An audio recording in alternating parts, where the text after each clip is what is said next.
while Master was teaching us, Master E.K., when he was teaching us, then he taught us about certain aspects under the name laws of a right relationship.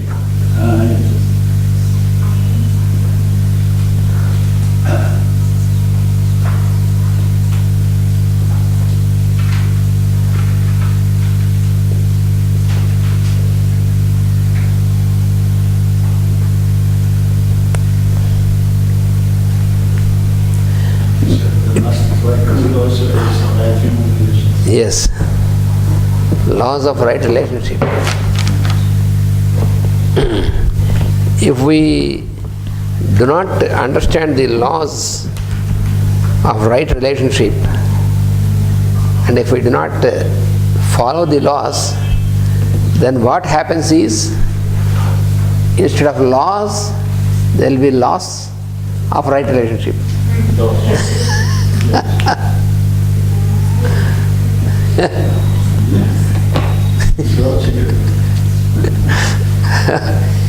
If we do not follow the law, then there will be loss. We lose. So it is important for us to understand the law in every aspect of our life and to follow the law. If we don't want to follow, then we will lose.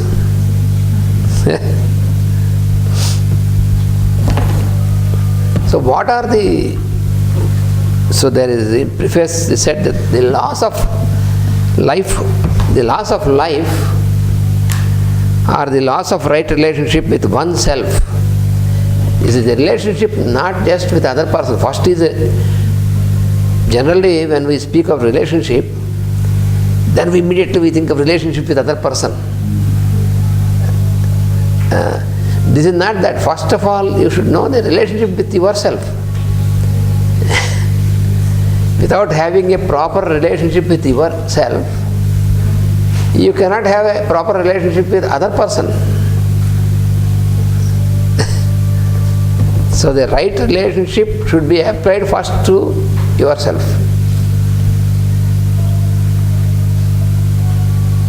So with oneself and also with the other beings afterwards, and then ultimately with God. Relationship with yourself, with the fellow people, fellow men, and God. So in three aspects of law, relationship. So the system of relationship governs life. The life is governed with the system of relationship.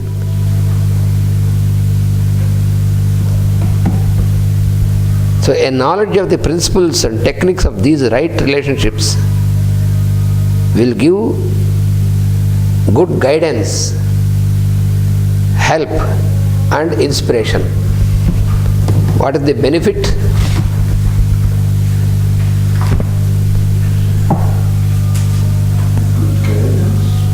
The benefit of a knowledge of the principles of these three right relationships, because there are three right relationships. One is with oneself,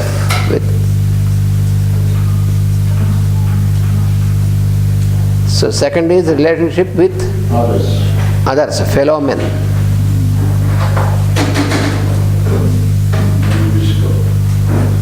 And then the third is with God. So these three. So a knowledge of the principles and techniques of these three right relationships will give you what is the benefit what would derive by a knowledge and technique of these relationships is, first of all,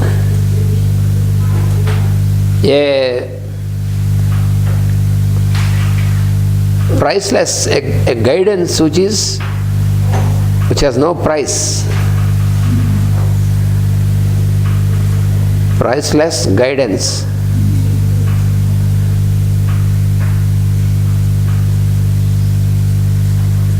That is the first thing. And then help.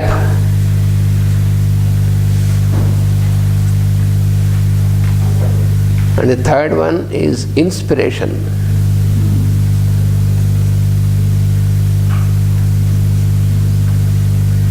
These are the three benefits what we derive from this.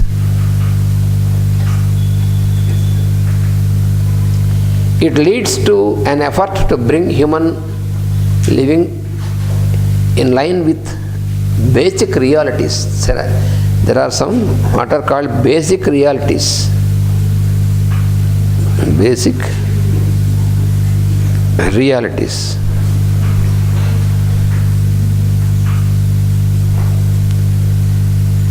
So by following the laws of right relationship, it leads to an effort to bring human living, human life into line with basic realities and relationships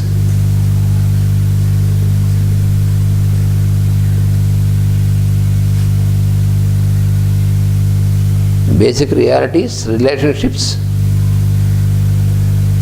and requirements. That means the basic is to be connected. Basic realities, basic relationships and basic requirements.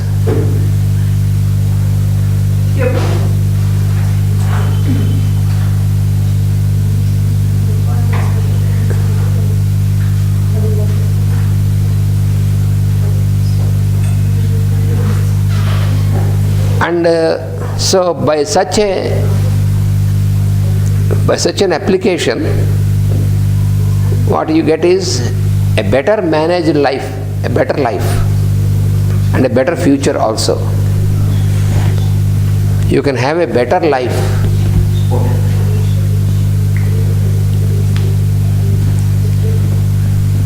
A better life and a better future also.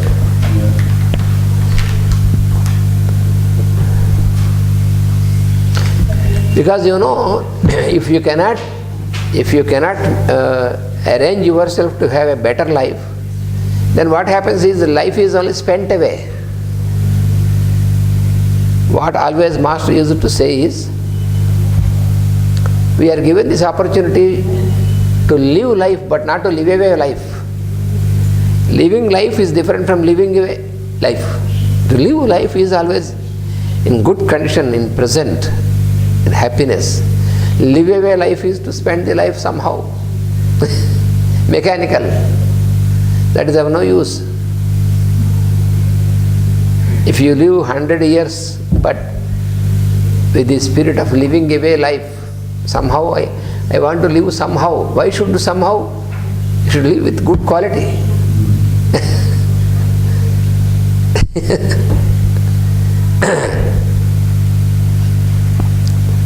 There is one Upanishad called Ishavasya Upanishad.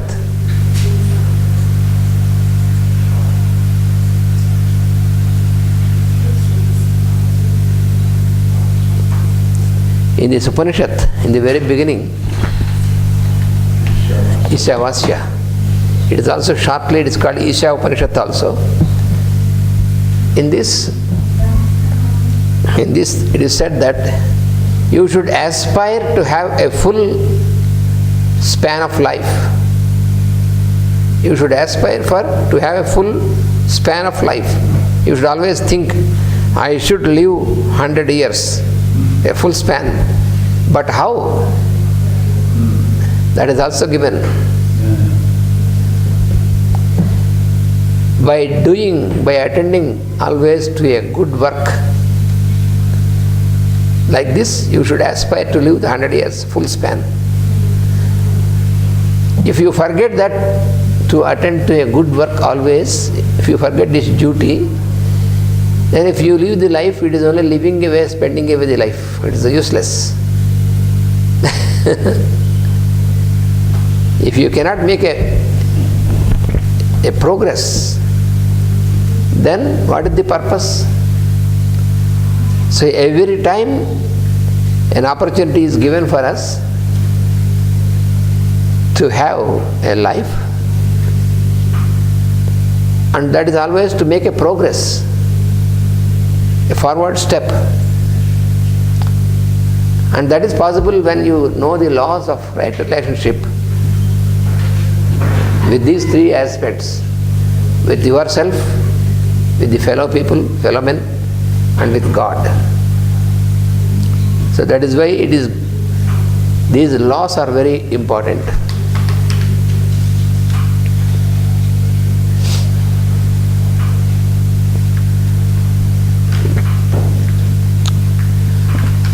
And also it is said that always, too often, man's existence is distinguished by opposition to the laws governing life, by wrong relationships.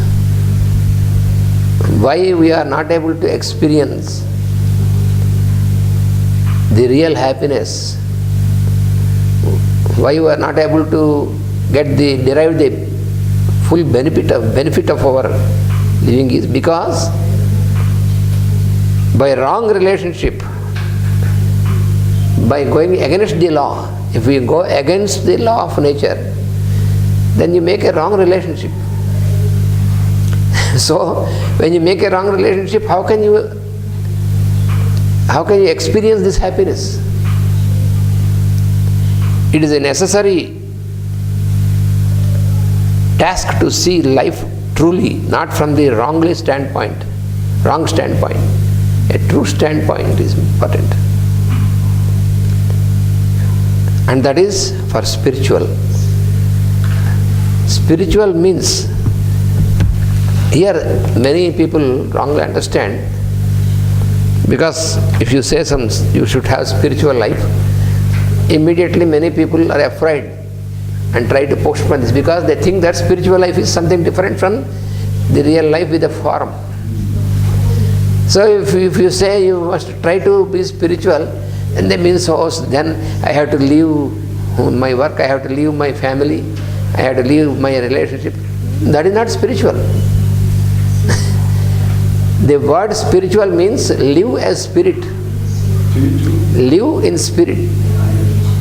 You must remember that you are not limited only to the form, you are actually spirit,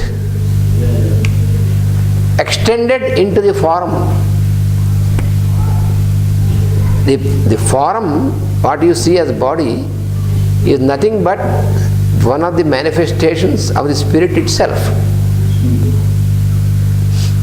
That is why you see in one of the meditations, in one of the sentences given in the book, small book of meditations and prayers and meditations in the morning,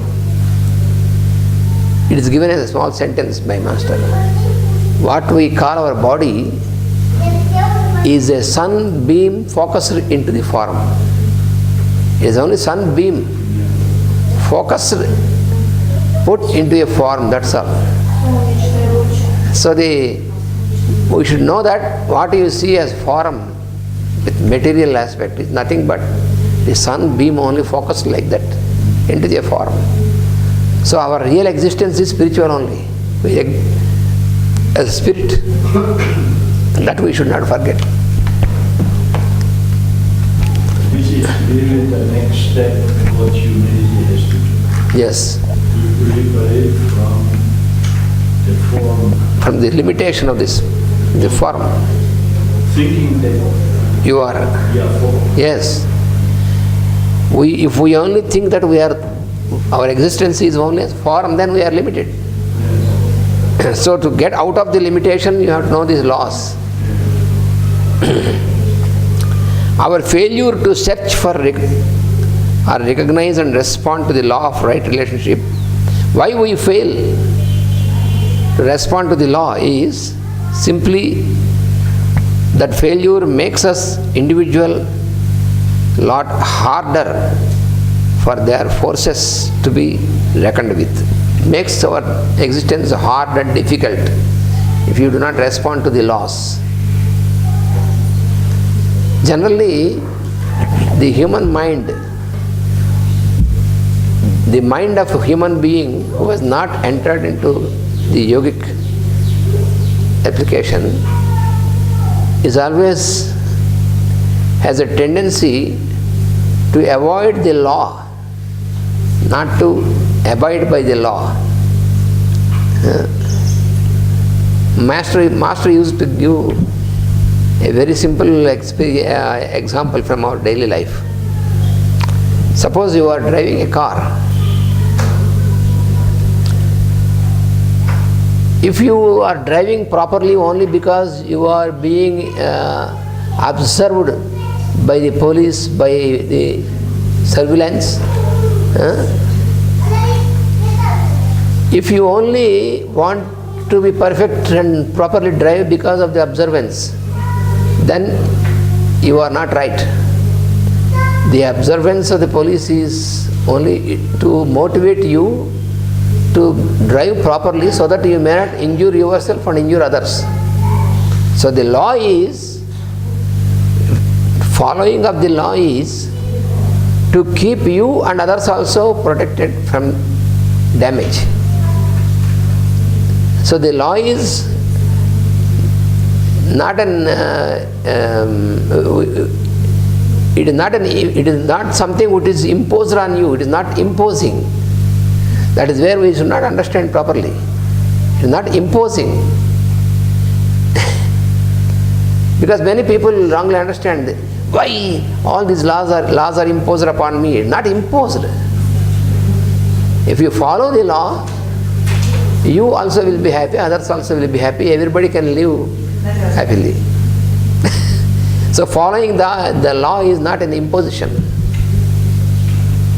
This is where we have to understand.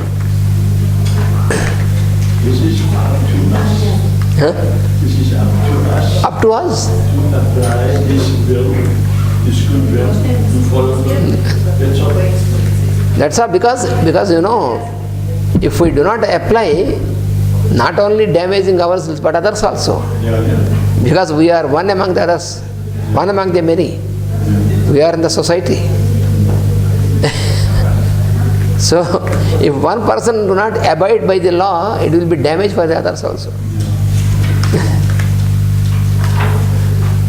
Then you may ask a question. Oh, of course, this. But if I do not apply a law for myself, how it can be damaging others? That is another question. Immediately, it comes into the mind because we think of intellectually. Oh, if I do not apply the law to myself, it will be damage to me. But how it can damage others? But if you damage yourself also, it has its effect upon the other person. You see? This we have to understand. What is your question? Why you were rising?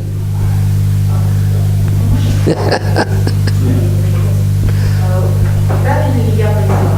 If I understand correctly, если я получаю удовольствие от следования закону, if I am happy by following laws, это и есть счастье. This is the true happiness. If I am receiving being happy by following law, this is true happiness. Yes, if you are following the law, already your experience is what is called happiness. Happiness is not something which you bring from outside. Because all the laws are cosmic, for the cosmic purpose. Because when we live according to the law, we bring happiness to the others. Oh, yes. So the honoring the law and following the law is to not only you are experiencing happiness, but also you will be enabled the other person to also experience happiness. Then we need no weapons. Then there is no need of weapons. That is the only solution. It's the only solution. Yeah. This starts in the family. That should start from the family. Yeah. That is why any good experiment should start from the home, from the family. That is what always Master E.K. used to do. Or also my Anantacharya, our grandfather, when he thought that this should be experimented for the benefit, he started to experiment from his family, from own family. Because even Hahnemann, for example, who is the founder of homeopathy, he experimented this on his own body, not on the body of others. You have no right to experiment on others. You start with yourself. If it is good, others will follow.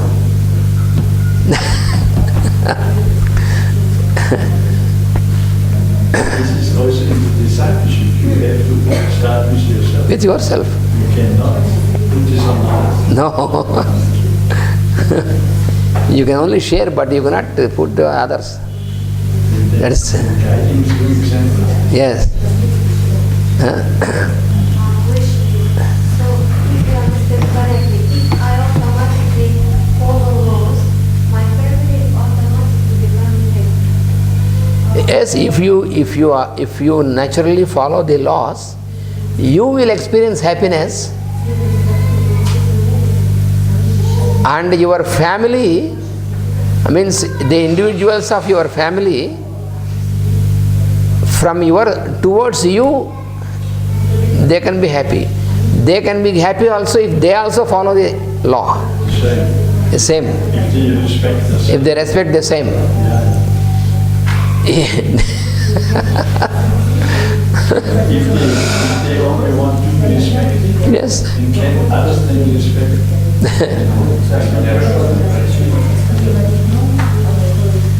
So you have a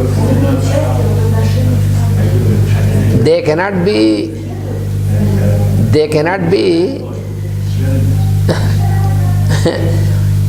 if I follow these laws naturally, then definitely I experience happiness.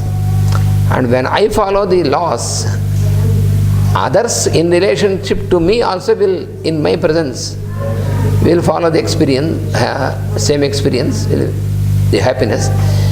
But if they have to be happy in every aspect, they have to follow the law.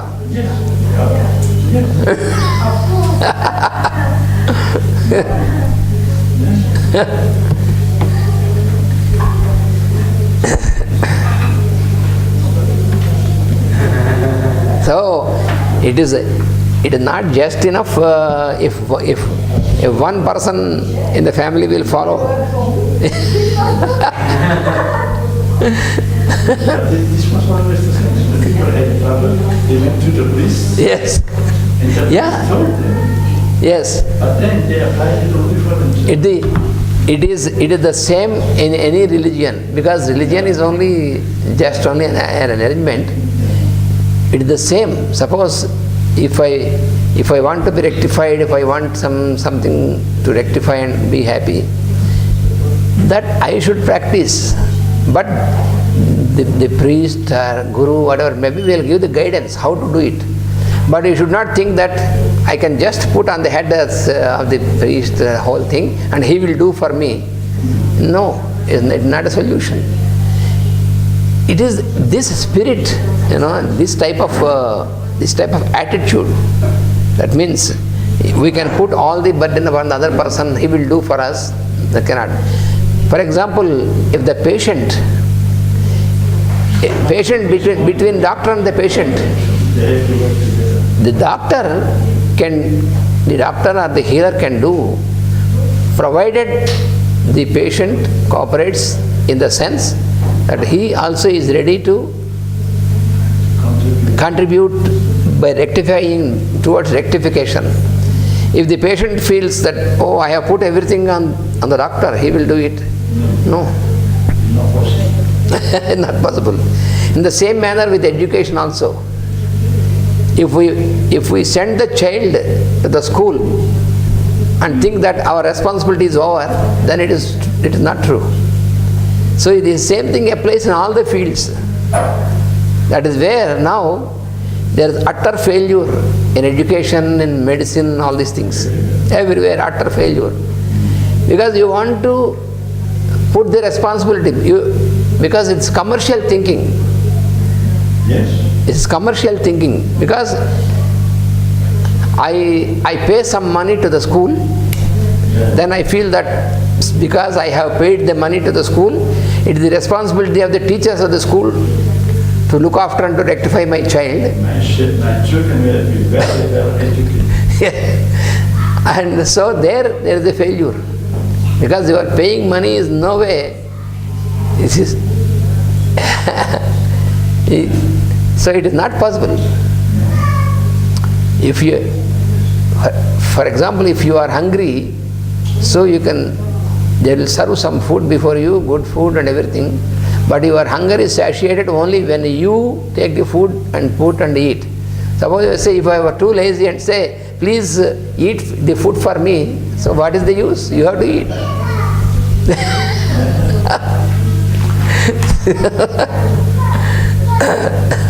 So, every person, if wants to be like this, has to follow this law. So that is most important.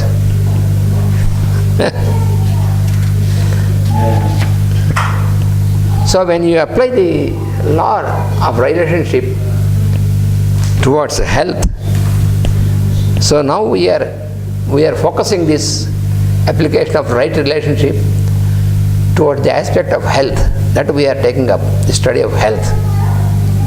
So just today we will only commence, because today we are just a little bit late for the schedule. So 1:30 is the break. So only we start with this. Open the new chapter. Yes. So, so why there is disturbance in health? What are the causes of this sickness? That is,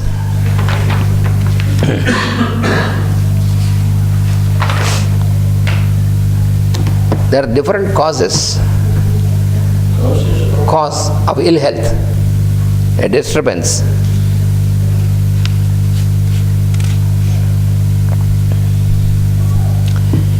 Individuals, by their wrong thinking, undesirable emotional attitude, one is wrong thinking, wrong thought, wrong thinking, undesirable emotional attitude, because emotion is to be channelized properly. Otherwise, if you have no control of emotion, then your health is disturbed definitely. So, emotional disturbance plays an important role to disturb our health. Undesirable emotional attitudes and foolish habits of physical living. Foolish habits of physical living. These three causes precipitate often a physical breakdown. A physical breakdown, a breakdown of the physical body is precipitated by three main causes. One is wrong thinking. One is wrong thinking. The second is undesirable emotional attitude. And the third is foolish habits of physical living. These three are responsible for a breakdown of the physical constitution. That is the first thing we have to know. So it is not just enough if you